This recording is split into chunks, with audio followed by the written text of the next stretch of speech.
Okay, a pleasant afternoon and a good day, everyone. How are you today? Are you good? Okay, We're fine. We're fine. You're fine. Thank you for answering my question. Yes. So now we are here to tackle all about, as what have you seen in a TV, this is all about science. So we're going to tackle today is all about science, technology, the society, and the human condition. Okay? So when we say science, it is the proponents of many sciences or invention of many people, and one of the proponents of many sciences and many people is technology, right? Yeah, And that's right. what its impact to society and to us as a human. Okay? But Okay. before that, we let us go first to our motivation song so that we would be able say thank you for all that we have now. Okay? So, are you familiar with this? Are you familiar with the song Thank You Lord? What is that? Yeah. Are you familiar with that song? Yes. Okay, so thank you, Lord. I will be the one to sing first, and please follow me after, okay? So I will be the sing first. Thank you, Lord, for the beautiful world, for the sun and the blue, blue sky, for the birds and the fishes and the flowers and the trees and the cute little butterfly. All together, sing with me. Ready, sing. Thank you, Lord, for the beautiful world, for the sun and the blue, blue sky, for the birds and the fishes and the flowers and the trees and the cute little butterfly. Get it? Yes. What a wonderful song. Yes. This song reminds us that the Lord made the world so beautiful, a pleasant home for us. Okay? So, He made everything we need. All we need is in the earth. Yes. Yes? Okay, Yes, so, let us now proceed to our next. So, since we are done with our motivational song rather, so we're going now to have since we are going to tackle about technology, let us go first with our activity. So, this activity type is debate type of activity, okay? So, we're going to have, since you are four, you will be divided into two, and this will be the pros, and this will be the cons. Okay? So, means you are be the bone and you are be the vein. So, meaning, as what you can see, bone means blessing. You are the blessing, and vein means you are the curse. Okay? So, Okay. you will be given 2 minutes to consolidate your point of views, and after that, I will be giving you also in 5 minutes. The two groups will having at rebuttal presenting their stand factual and truthful. Okay, are you following? Yes. Okay, our mechanics is this. Our topic is technology, a bone or a vein, a blessing or a curse. Okay? Okay. Then, foul words, derogatory statements are forbidden. So, no foul words. Okay? Okay. So, respect others' opinion, just enjoy the debate. Okay? Yes, ma'am. So, you were going to have 2 minutes to consolidate your ideas or opinion. Okay? So, you will be wrote there and also there. You are the group 1 and you are the group 2. Okay? I'm going to face this other. Yes, face each other. Okay. Construct your idea in 2 minutes. I will be giving you 2 minutes to construct your idea.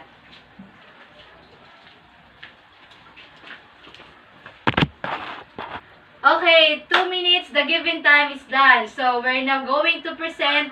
You're going to present about your stand. Okay? Who is the bone? Ma'am. Okay, who is the vein? Mom. Okay, so the one that going first to present is the bone, means blessing. Okay, Miss Jennifer, Miss Dakotanan, what is your stand about it? So, well, good afternoon first to everyone. Good afternoon. My dear classmates, as we can say today, we're enjoying the technology benefits brought by technological advancement. Those are seen through the gadgets that we're using, like cell phone and computers. To tell you, technology makes our life easier, right? Yes. Is it? Comfortable and productive well-being.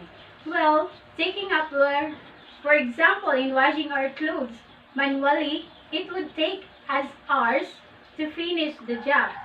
But thankful enough that we have a washing machine that can cut the working time into few hours only. And besides, while doing the laundry, we can still do other jobs like cooking or cleaning the house because the machine works it for you. That's all, ma'am. Wow, very good for you to understand. Okay? Now let's ring it from the other group, from the group of Bain. Okay, Yes, Mr. Kabubas, can you please stand and share your opinion and stand about We it? are Group Bain. We are also benefactors of technology, and I admit it. However, the damages or the rest that it may bring forth is not to be set aside. Factories are needing raw materials for the new product to be reproduced. Now the question is, where are they getting it? Isn't it that they have to cut trees or to deforestate our forest just to satisfy the needs of this industry? Isn't it that it is the very culprit of floods, landslide, and even strong hurricane in our country brought up global warming? To tell you, 50 years from now, our Mother Earth is no longer a habitable place because of the continual abuses of this entrepreneur who engage in this different industry. Very good, Group Bain. Very good. Okay, so we are done now with our first stand and third stand. So we're now going to have, from this point of time, let us now proceed to the battle of rebuttal. Who would like to do the honors to do asking first and contrary in this point of view? Yes, Miss Gabiana, what do you stand about it? Ma'am, Okay, don't be shy. for me, it's a matter of management because technology is very useful in our daily living and any aspect of our lives. Especially for this present time, technology is very needed to continue the learning of everyone. That's right. And how about the Group Bain? What can you say about their idea and opinion? What can you say about them, Miss Reyes? Please stand and share your opinion to us. Go! How about you, Mr. Kabubas? Have you any idea to contradict their opinion? Yes. Yes. Can you please stand and share it to us? I admit that I am the benefactor also of the technology. Mhm. The technology has a bad impact to us. I disagree to what she said because technology changed the behavior of the person. How? Right. Because of gadget, many children today focus on games than school. Technology has bad effect or technology has bad effect to our environment as what I said. Pollution and climate change exist that cause disaster in our Mother Earth. Yes. Also to the health of the person because of gadget, example of the effect of radiation to our health. That is the curse of technology or the existence of technology. Oh yes, all that you have said is very good. We're good. It is all good. So thank you for your time. Thank you for your opinion, for sharing your opinion to us. So now class, based from the activity that we have done, did you find it enjoying? Yes, ma'am. Yes, ma'am. Thank you. Did you find it irritable hearing some contradiction from your beliefs or Yes, point of view? ma'am. A little bit, ma'am. Yes, student. Miss Reyes, what can you say about your irritable hearing from some contradiction? Yes, ma'am. Some point of time, I get irritated because I cannot pin down my classmates with their reasoning prowess. Maybe because they are just more intellectual than I do. Yes, it's normal anyway, Miss Reyes. In fact, not all the times that we are correct in our perspective in life. Sometimes we may get wrong. But it should be our attitude and character, especially, that we need to care of. Okay? Okay, remember class, in dealing with others' opinion, we should develop the attitude of tolerance. Tolerance in a way that we tolerate and compromise in a way either opinions for the sake of a harmonious relationship. Anyway, it is better to live peaceable than a chaotic society. Isn't it? Yes. Are you following? Yes, ma'am. Okay, now, the activity that we have done has something to do in a relation for our topic for today. But before that, let us first take a look at the objectives of our lesson. Okay, Mr. Kabubas, can you first read the first objectives? The first objectives identify the different contributions during the intellectual revolution and its impact brought to the proponents' lives and to the society. Okay, thank you, Ms. Dakotanen. Can you please read the second one? Explain the blessing and the curse brought by technological advancement. Okay, thank you. And Ms. Gaviana, can you please read the last one? Explain clearly about the question that says what make a life good. Okay, thank you for your cooperation. And now let us study first the different people who made the major contribution in science during the intellectual revolution. So this is intellectual revolutions. And the first one is Copernican revolution. Okay? Yes, ma'am. Let us take a look the perspective contribution as well as the impact that brought by their findings or theories to society and to their lives themselves. Yes, as what I said, we have first the Copernican revolution. Okay, have you ever asked yourself why we have a day and a night? Have you ever asked yourself about it? Yes, ma'am. Have you ever been curious why the sun rises at the east and sets down at the west? Yes, ma'am. Okay, so all these questions and many more were once asked by some philosophers 100 years ago. They had been quiet, curious enough to study their posing question, making an educated guess, or what we called it an hypothesis. Through using their physical senses, they could be able to draw conclusion that they said to be factual, maybe in their idea. So, through their senses, they use it to conclude about what they say and about what they hear. Okay? And one proponent, persons who studied the heavenly bodies was named Claudius Ptolemy. A Greek philosopher, Ptolemy believed that the sun and the moon moved in the circular motion and that those that are the ones that circulate around the earth. This belief is known as geocentrism. Okay, his belief is, can you please move? Okay. Yes. Okay, so this is what the belief of Claudius Ptolemy. Geocentrism. Geocentrism, this is what he believed, that the earth is in the center and the one that circulates at the earth is the sun and the moon. Okay? The Yes, sun ma'am. and the moon. Well, the other philosopher, the sun, whose name was Nicolaus Copernicus, the sun stationary is our solar system, while it is the earth and the moon are the ones that rotates around it.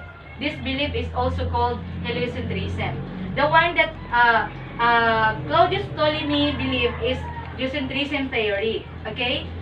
Which is the earth is the stationary center and the one that rotates is the moon and the sun. Yes. Well, the heliocentrism is It's the the sun, is the stationary. And the one that circulate and the one that move is the sun, is the moon rather, and the earth. Okay? But this was believed thus adhered, accepted by people 1,000 years ago. Okay, can you please back? Okay, so geocentrism is the one that people adhered, accepted 1,000 years ago. Not long enough when somebody contradicted his idea. So this is the one that people believe, rather than the theory of Nicolaus Copernicus.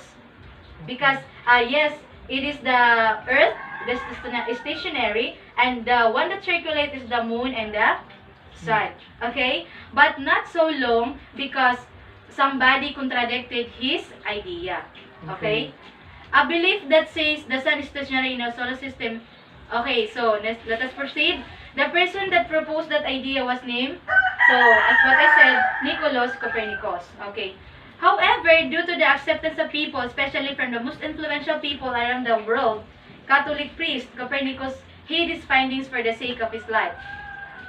So, Nicholas Copernicus, his findings did not come out because some people or influential people, which is the Catholic priest, hid against his findings or theory. So that for the sake of his life, he hid his findings. Okay? So, come to think of this class. What if you are on the shoes of Copernicus? You have known the truth that will alleviate afraid of people from wrong doctrines or belief that they have been long lost. What are you going to do? Are you going to pursue it? Do people know? Is it yes or is it no? No, ma'am, no.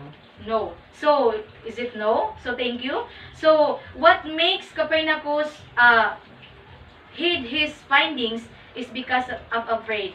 He afraid of some people so that Copernicus studies hid from others. Okay? He's afraid. Yes. However, after several years, Johannes Kepler and Galileo Galilei decide to continue the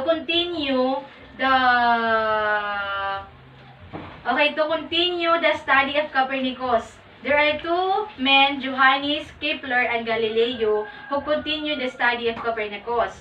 Okay, but the Roman Catholic Church, as heretic, they also accuse and judge them. Meaning, you do not believe God because you go against the doctrine of the state church. That's what they said.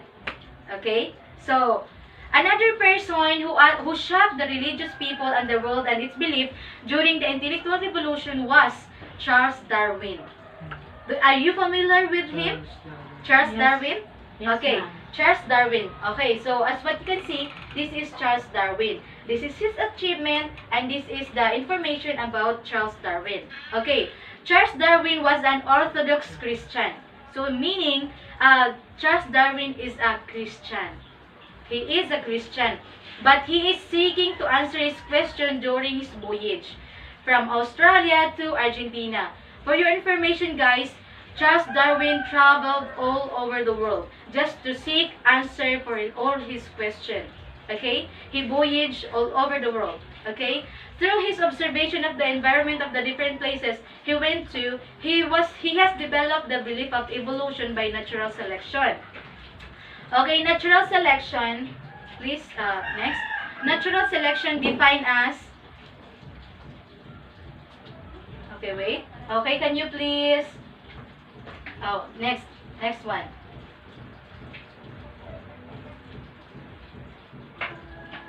Okay, so can you please read Mr. Reyes?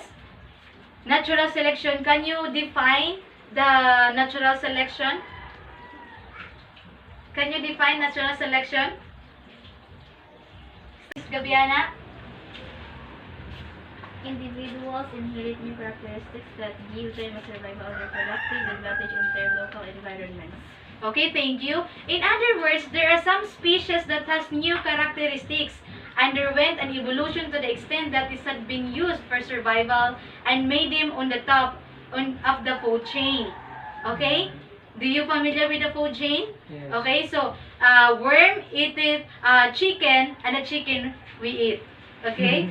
Okay, so that's done. Okay, not all had involved, but only few. Okay, so information of Charles Darwin, we have done on it. Okay, so he even asked if human came from Adam and Eve, how come that we have different skin colors?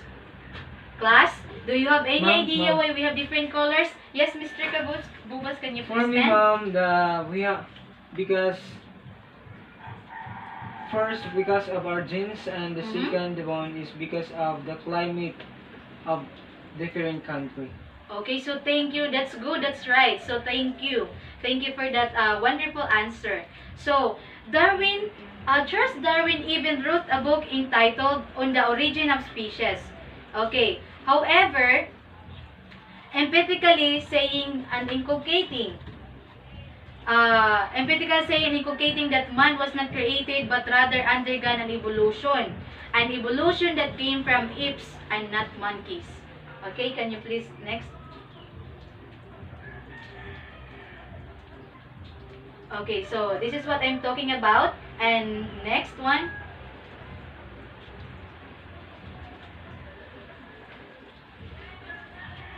Okay, so this is what I'm talking about, that the man evolution came from the apes and not monkeys.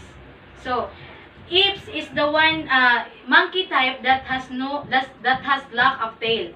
Yes. Okay, so that's the theory of Charles Darwin evolution from man. Okay, so however, some scientists suggest that man is just okay.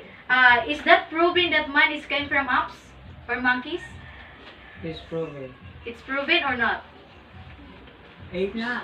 It's not proven. However, some scientists suggest that we are just uh, we are just like we are just like closely related to apes, but we did not evolve from it. Okay? We know already. We all know where we came from. Yes. No other than the one who made us. Okay? Okay.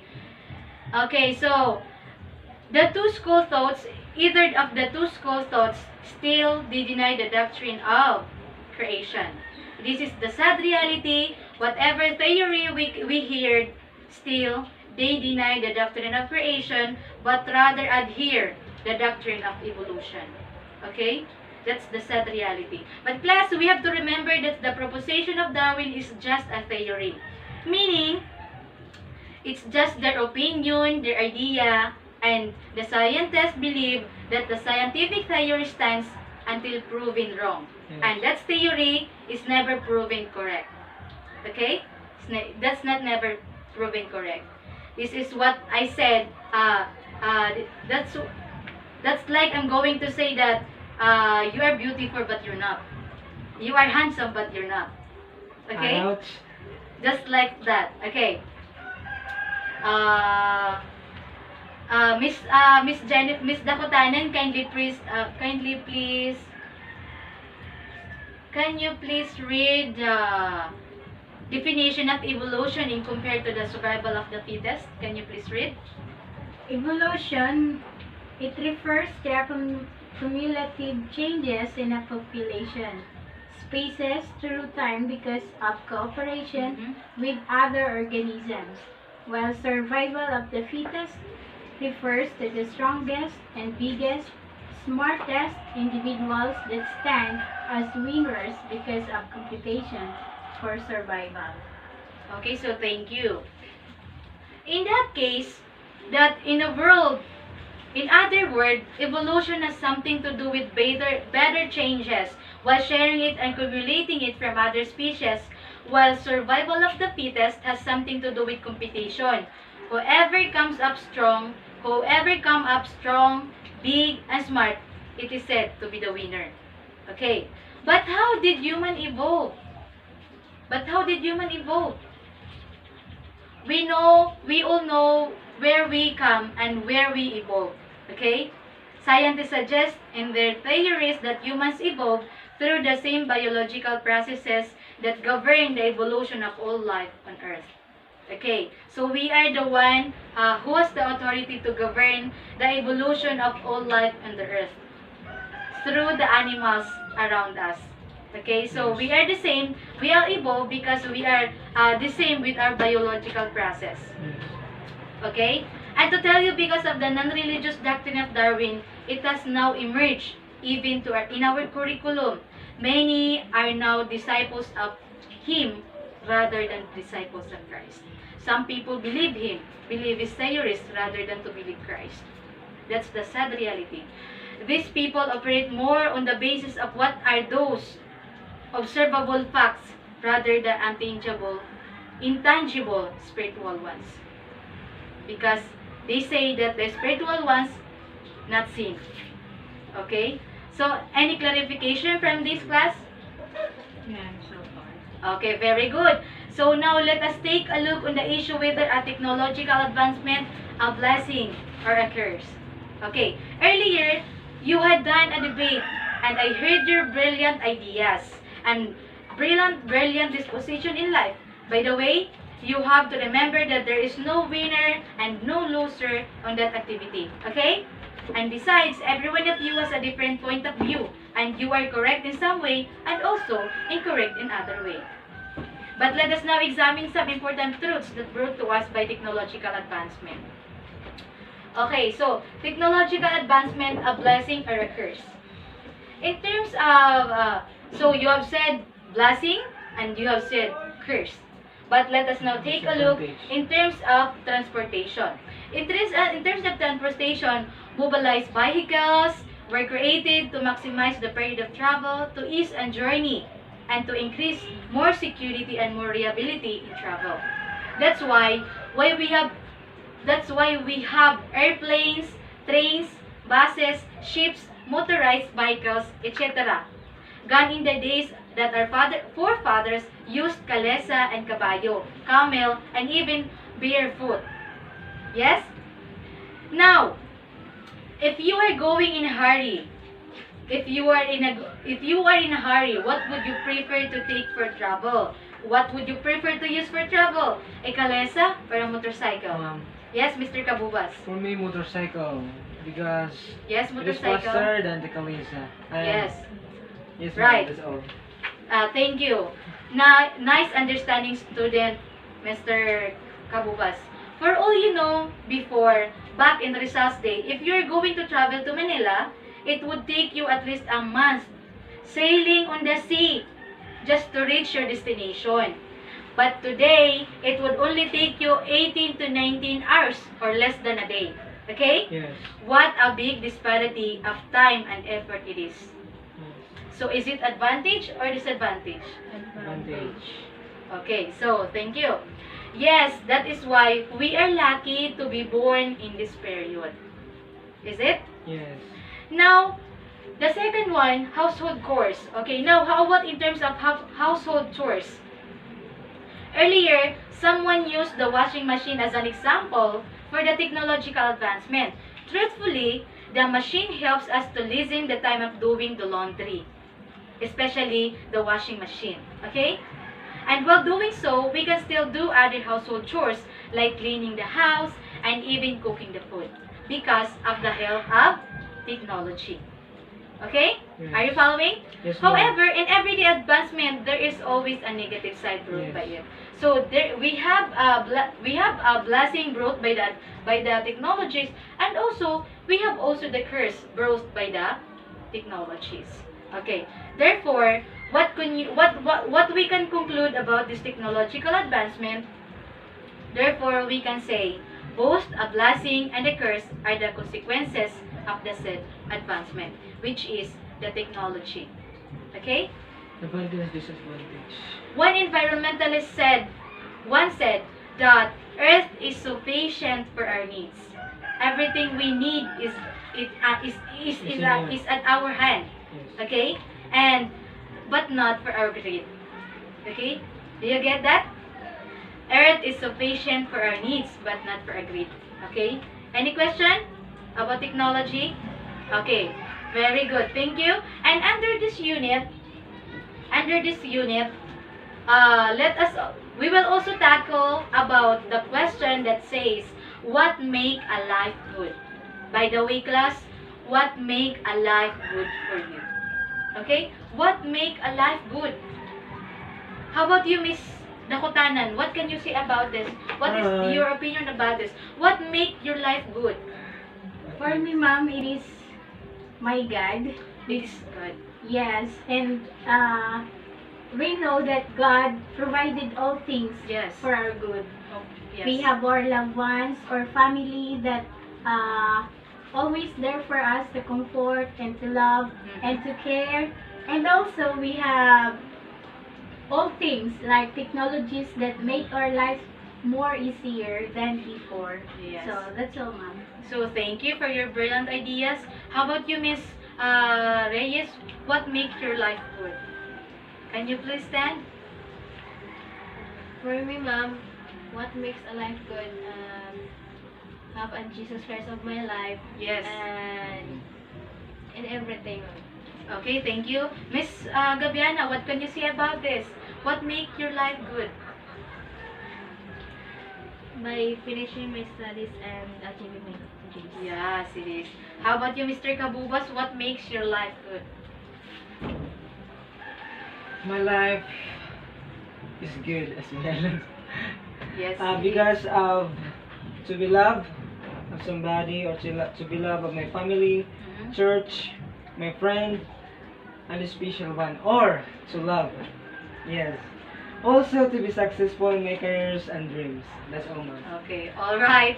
All your answers were good. Very good. It's good. Some interpretation, okay, let us have some talk about this.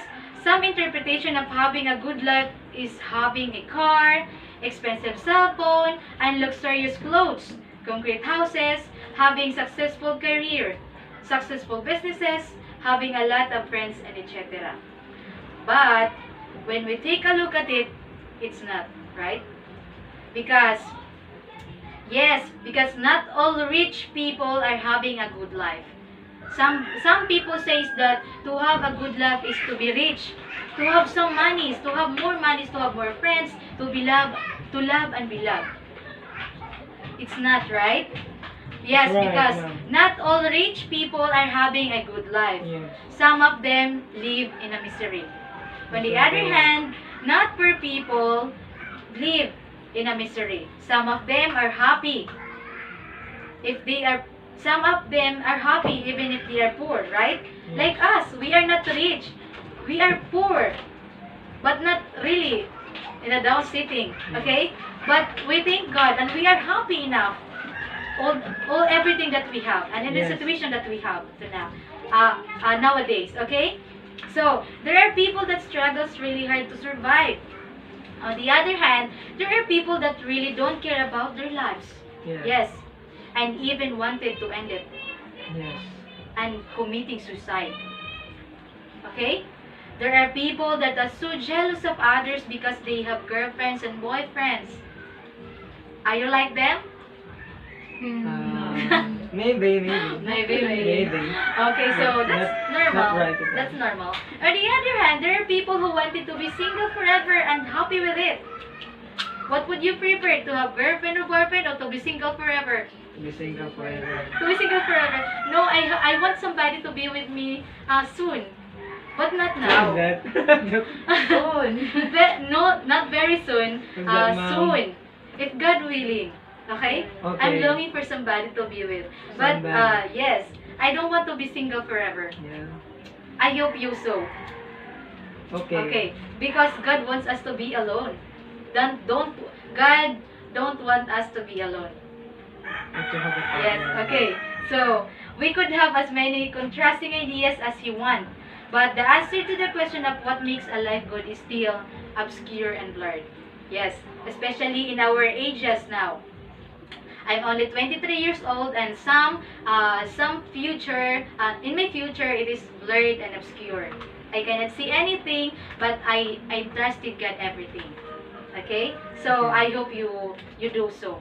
Okay, so, all that we have tackled this afternoon, have you learned from it? Do you understand it? Yes, ma'am. Okay, so I hope you guys learn. And before we end our topic, let us have first I have here a question, and I have here a question, and I hope you, based on your learning and based on your understanding about what we have tackled, can you please answer this? Okay. So, alright, being a student today, answer the following. Okay, the first one. Okay, the first question is this. The first question is this. It's all about the revolution, okay, intellectual revolution. How would you react if people do not believe what you are trying to say, even though you have concrete evidences? And if the truth that you know might kill your life, would you rather let the people know at the expense of your life, or would you keep the knowledge hidden just to save your safe, or to have some different thing to do in mind?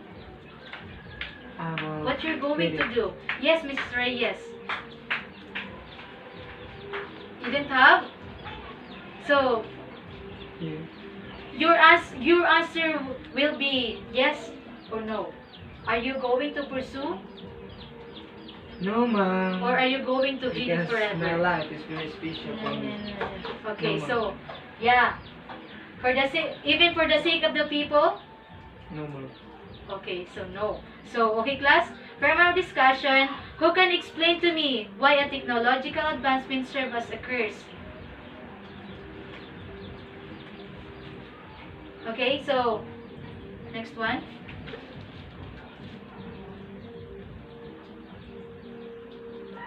So this is we're done with this and we are now in the second question.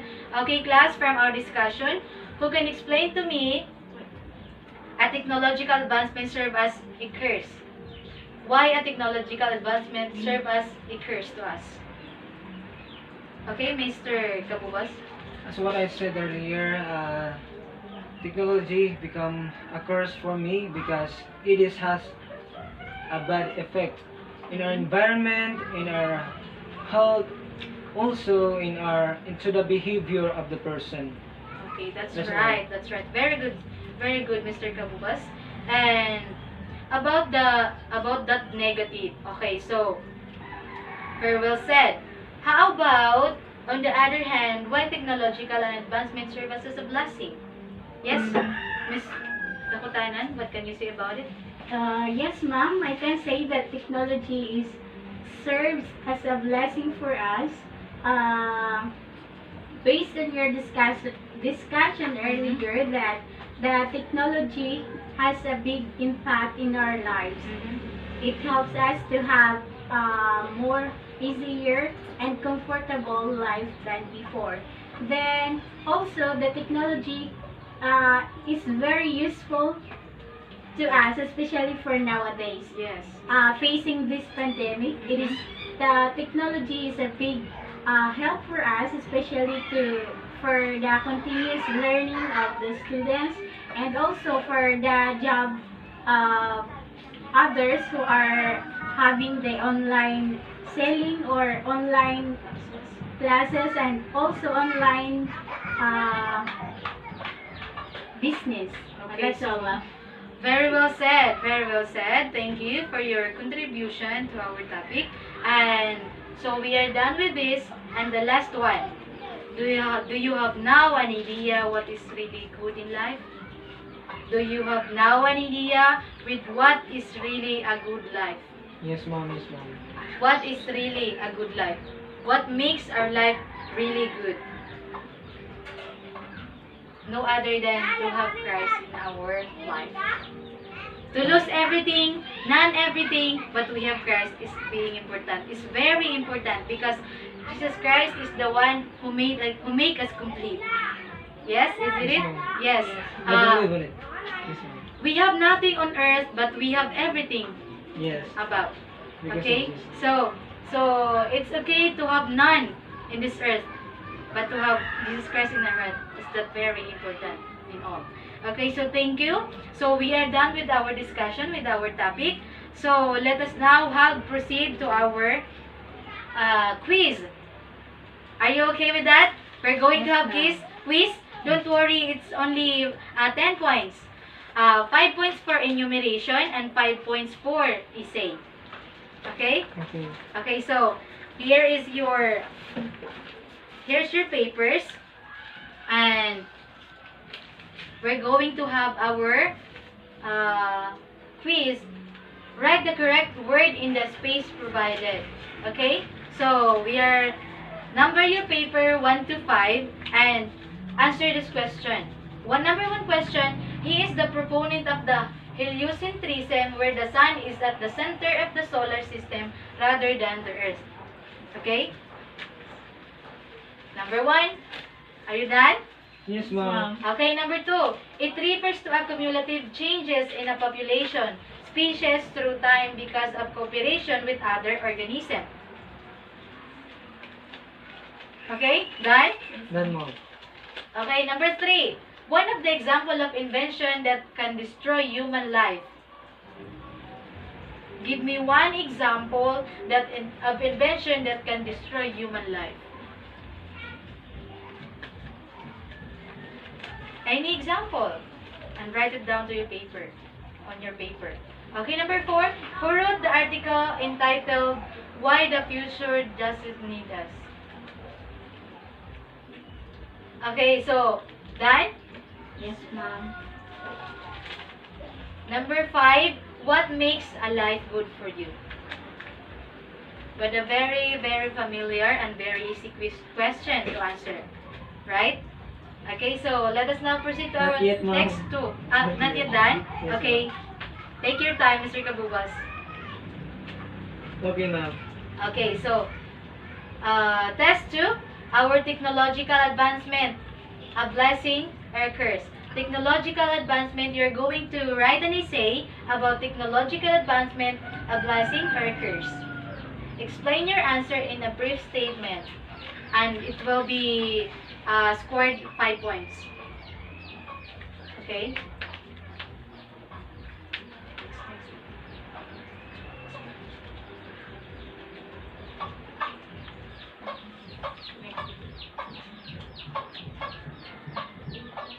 Okay, so are you done? Yes. Yes, ma'am. So, this is our assignment.